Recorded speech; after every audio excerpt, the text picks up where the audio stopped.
1월 19일 월요일. 헨리 포드의 원칙. 자동차 왕으로 불리는 헨리 포드는 어려서부터 기계를 만지는 일을 좋아했습니다. 그 작은 흥미는 결국 가솔린 자동차 개발로 이어졌고, 나아가 대량 생산 체계를 구축하여 새로운 산업 시대를 여는 기초가 되었습니다. 그는 생산비가 절감되자 노동자의 임금을 오히려 올리는 과감한 결정을 내렸고, 이는 지속 가능한 경영의 모범이 되었습니다. 포드는 평생 붙들어야 할 원칙을 분명히 알고 있었습니다. 자신이 무엇을 하는지 확실히 이해하며 분명한 동기를 세웠고, 이는 그가 어려움을 뚫고 나아가는 끈기가 되었습니다. 또한 구체적이면서도 건실한 계획을 세우고 꾸준히 점검하며 목적을 향해 끝까지 걸어갈 수 있도록 의지력과 좋은 습관을 길러갔습니다. 더불어 그는 항상 다른 사람의 입장에서 생각하며 협력하는 태도를 잃지 않았습니다. 혼자 이루는 성취에는 한계가 있다는 사실을 잘 알고 있었기 때문입니다. 새해를 시작하는 우리는 어떨까요? 장애나 불행이 눈앞에 보인다는 이유로 쉽게 체념한다면 결코 목적지에 도달할 수 없습니다. 하나님은 끝까지 붙드는 사람에게 새로운 길을 여시고 작은 시작을 큰 열매로 바꾸시는 분입니다. 오늘의 말씀. 너의 행사를 여호와께 맡기라. 그리하면 내가 경영하는 것이 이루어지리라. 오늘의 만나. 하나님께서 주신 소명을 분명히 알고 계획하며 끝까지 나아가십시오. 함께 협력할 때 더 큰 열매를 맺습니다.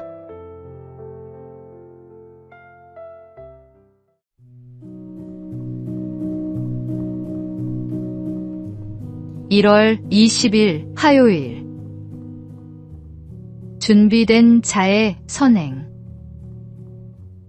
경기도 가평군의 한 식당. 저녁 식사 시간이었습니다. 육군 정세호 중사는 평범하게 저녁을 먹고 있었습니다. 그때 한 시민이 갑자기 의식을 잃고 쓰러졌습니다. 입에서는 거품이 쏟아져 나왔고 호흡은 멈춰 있었습니다. 정 중사는 망설이지 않았습니다. 즉시 달려가 상황을 파악하고 주변에 119 신고를 요청했습니다. 음식물이 기도를 막았다고 판단한 정 중사는 하임리히법을 시작했습니다. 두세 차례 시도했지만 환자의 호흡은 돌아오지 않았습니다. 손은 여전히 차가웠습니다. 그러나 정 중사는 포기하지 않았습니다. 5분간 계속 복부를 압박했고 마침내 음식물이 나왔습니다. 환자는 호흡을 되찾았습니다. 119에 환자를 인계한 정 중사는 조용히 자리를 떠났습니다. 이 선행이 세상에 알려지자 정 중사는 말했습니다. 평소 부대 안전교육에서 반복 숙달한 훈련이 큰 도움이 됐습니다. 위기의 순간 그의 손은 평소 익힌 훈련을 기억하고 있었습니다. 준비된 자만이 필요한 순간에 쓰임받을 수 있습니다. 하나님께서 우리에게 주신 은사와 능력은 자신만을 위한 것이 아닙니다. 어려움에 처한 이웃을 돕고 생명을 살리는 데 사용될 때 그 참된 가치가 드러납니다. 오늘도 우리는 언제 어디서든 이웃을 섬길 준비가 되어 있습니까? 오늘의 말씀.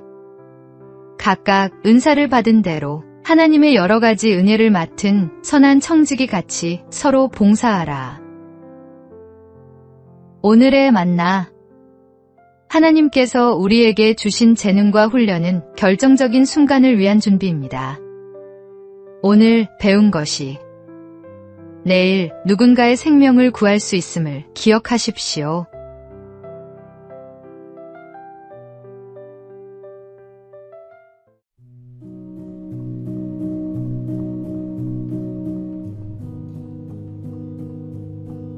1월 21일 수요일. 보이지 않는 경계선. 누군가 오래된 어항에서 산금붕어를 넓은 수조로 옮겨 주었다는 이야기가 있습니다. 새 수조는 훨씬 넓고 마음껏 헤엄칠 수 있는 공간이 있었지요. 그런데 금붕어는 넓은 공간이 생겼음에도 불구하고 단 한 곳만 맴돌며 작은 원을 그리며 헤엄쳤다고 합니다. 어항에 있을 때 부딪히지 않으려고 익숙해진 그 작은 동선에서 벗어나지 못하는 것이었습니다. 더 이상 벽이 가로막고 있지 않는데도 스스로 만들어 놓은 보이지 않는 경계선을 넘지 못한 것입니다. 사람도 이와 크게 다르지 않습니다. 반복된 실패, 마음의 상처, 좌절의 기억 때문에 더 이상 시도해봐야 소용없다고 생각하는 순간이 찾아옵니다. 사실은 이미 넓어진 길이 있음에도 예전의 한계 안에서만 움직이며 스스로를 가두어 버리곤 합니다. 당신 마음속에도 그런 보이지 않는 선이 있습니까? 그러나 기억해야 합니다. 우리는 하나님께서 주신 가능성과 힘을 가진 존재입니다. 어항 속의 작은 원을 그리던 금붕어처럼 머물 필요가 없습니다.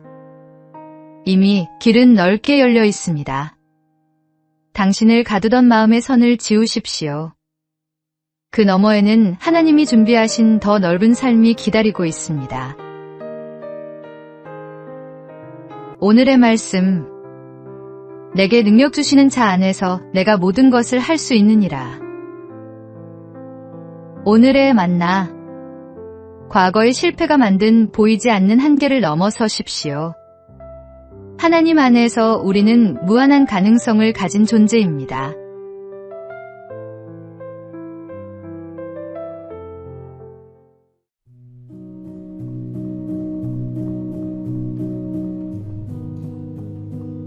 (1월 22일) 목요일. 시계의 가치. 한 청년이 사업에 실패하고 고향으로 돌아왔습니다.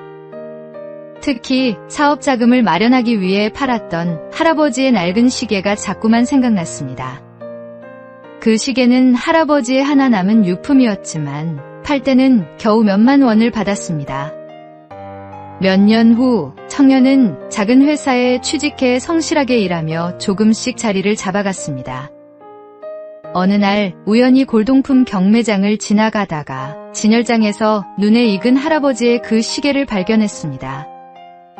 놀랍게도 그 시계는 희귀한 빈티지 시계로 경매 예상가가 수천만 원에 달했습니다. 청년은 그제야 깨달았습니다. 자신이 헐값에 팔았던 그 시계가 실은 엄청난 가치를 지니고 있었다는 것을. 하지만 동시에 또 다른 깨달음이 찾아왔습니다. 만약 그때 그 시계의 가치를 알았더라면 그는 시계를 팔고 더 큰 사업에 뛰어들어 더 큰 빚을 지고 회복할 수 없는 상황에 빠졌을지도 모른다는 것이었습니다. 그 무가치해 보였던 시계는 사실 그를 더 큰 위험으로부터 보호해준 셈이었습니다. 적은 돈을 받고 팔았기에 작은 실패로 끝날 수 있었고 그 덕분에 다시 일어설 수 있었던 것입니다. 우리의 삶에는 종종 왜 이것밖에 안 되지라고 불평하는 순간들이 있습니다. 그러나 그 부족함과 한계가 때로는 우리를 과욕으로부터 지켜주는 안전장치일 수 있습니다. 오늘의 말씀. 우리가 알거니와 하나님을 사랑하는 자, 곧 그의 뜻대로 부르심을 입은 자들에게는 모든 것이 합력하여 선을 이루느니라. 오늘의 만나. 하나님의 섭리는 우리가 이해할 수 없는 방식으로도 우리를 보호하십니다. 모든 것에 감사하십시오.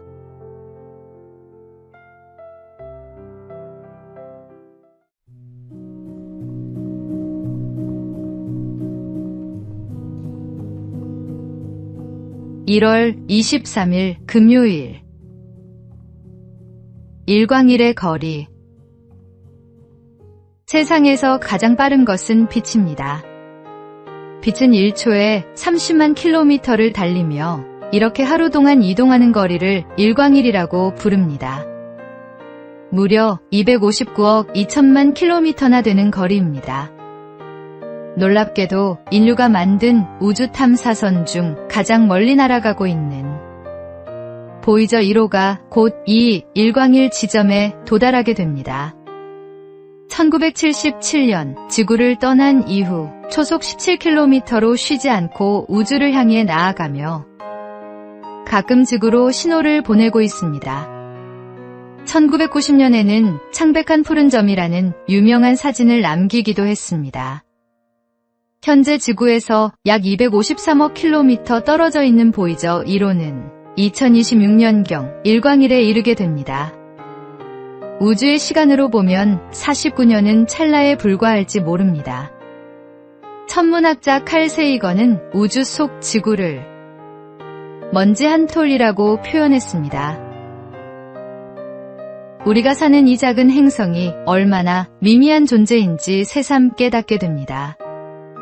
그러나 더 놀라운 사실이 있습니다. 광대한 우주를 말씀 한마디로 창조하신 하나님께서 그 우주보다 작은 우리 한 사람 한 사람을 기억하시고 돌보신다는 것입니다. 가슴이 답답하거나 내 문제가 너무 커 보일 때 우주를 창조하신 하나님을 바라보십시오. 그분의 능력과 사랑 안에서 우리의 삶은 결코 작은 존재가 아닙니다. 오늘의 말씀, 하늘이 하나님의 영광을 선포하고 궁창이 그의 손으로 하신 일을 나타내는도다. 오늘의 만나, 광대한 우주를 창조하신 하나님께서 작은 나를 기억하시고 사랑하십니다. 이 놀라운 사실에 감사하십시오.